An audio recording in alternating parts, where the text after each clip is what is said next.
আপনি কেমনে জানেন আমার আব্বা ওই জায়গায় মারা গেছে? মায়ার নবী আমার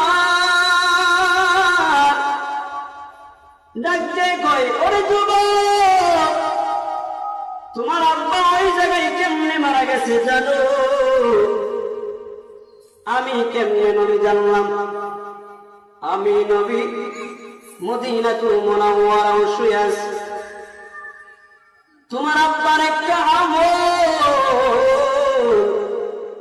দৈনিক তোমার আব্বা 300 বার আমি নবীর উপরে দরুদ পড়ছি।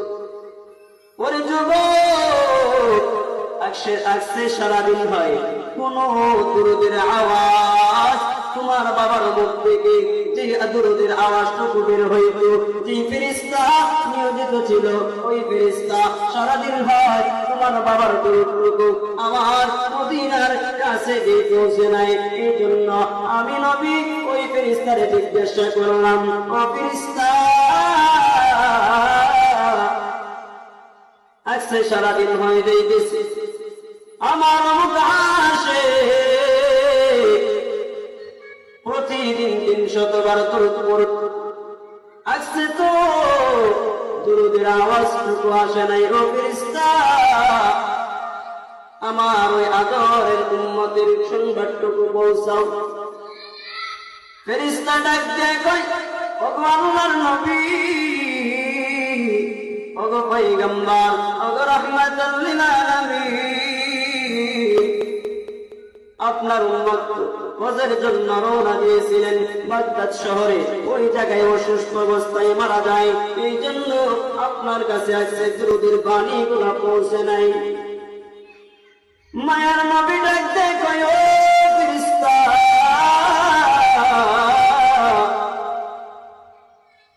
আমার আদরের উম্মত, যে উম্মতের জন্য আমি নবী দন্দন শহীদ করছি রে,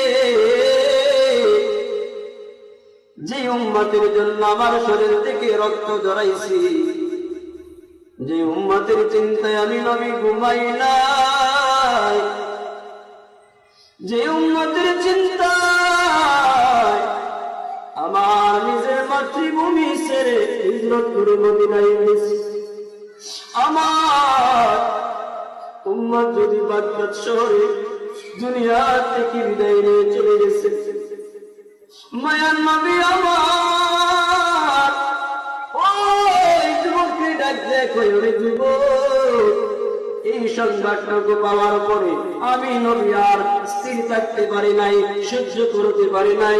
এই জন্য তোমার বাবার লাশের সামনে এসে আমি হাজির। মায়ার নবী যখন এই পরিচয়টুকু দেওয়ার পরে এবার যুবক জামাটুকু ছেড়ে দেয়, যুবকের চোখের ঘুম ভেঙে যায়। ঘুম থেকে উইটা দেখে স্বপ্নে যুগে যে স্বপ্নটুকু দেখছিলেন আসলে তো বাস্তব, কারণ বাবার চেহারা শুকুরের আকৃতি ছিল, এখন দেখা যায় পূর্ণিমার চাঁদের থেকেও সুন্দর। এবার যুবক অপেক্ষা করতেছে কোন সময় সকাল হবে, কোন সময় ফজরে আযান দেবে।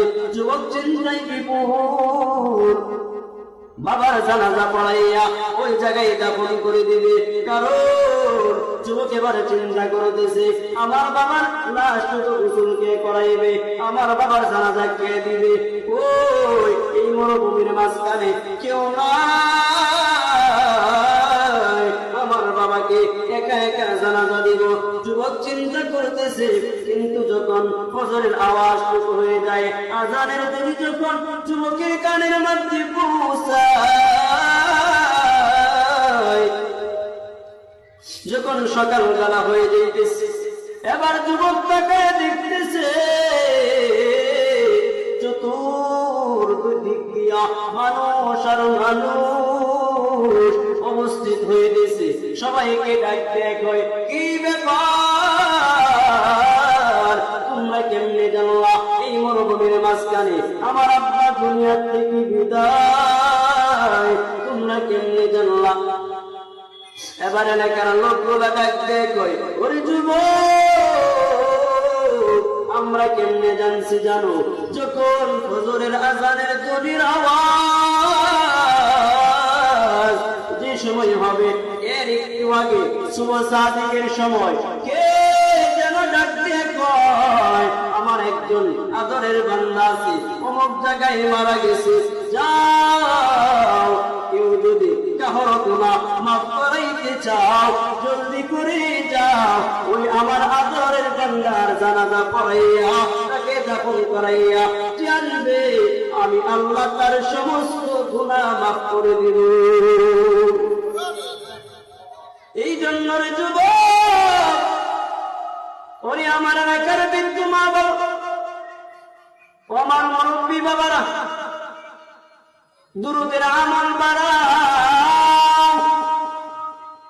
মায়ার নবী কয়, আমি নবীর উপরে যদি তুমি একবার দরুদ পড়ো, আল্লাহ তাআলা তোমার উপরে 10টা রহমত নাযিল করবেন। কারণ 10টা রহমত কেমন জানানি? মায়ের নবী কয়, তোমার উপরে 10টা রহমত নাযিল হয়েছে তো কারণ আমি রাহমাতাল লিল আলামিন। জানি আল্লাহ সংবাদ দিয়েছেন। এরপর আরেকটি সংবাদ শুনে নাও, তুমি যদি দুরূদের আমল করো, একবার নয়, তুমি যদি সন্ধ্যার সময়, সকাল বেলা, সকাল বিকেল যদি তুমি 10 বার করে যদি দুরূদ পড়ো আমি নবীর উপরে, আমি নবী কসম কে বলে কাল কিয়ামতের ময়দানে আমি নবী শাফায়াত করে তোমাকে জান্নাতে নিব। এই জন্য যুবক, আমি তেমন বড় কোন আলেম ওয়ালা না, আমার কাছে কোনো ভালো আলেম নাই, কথা বলার যোগ্যতা নাই রে যুবক। আমার পাশে যিনি বসে আছে, যিনি আমার উস্তাদ, উস্তাদের সামনে ছাত্র হইয়া কথা বলার যোগ্যতা আমার নাই, এরপরেও উস্তাদের অনুমতি নিয়ে যদি কথা কই, কারণ আমার মতন এর থেকে বড় বড় আলেম ওয়ালাস, কণ্ঠওয়ালাস, আমার ভিতরে আলেম নাই, এরপরও বুজুর্গদের দোয়া, উস্তাদের দোয়া, তারা যদি দোয়া করে আল্লাহ অবশ্যই ওই রাস্তায় কবুল করে নিতে পারে। এই জন্য রে বাবা, ওরে যুবক, ওরে বৃদ্ধ বাবাজিরা, ও আমার নাকের মা,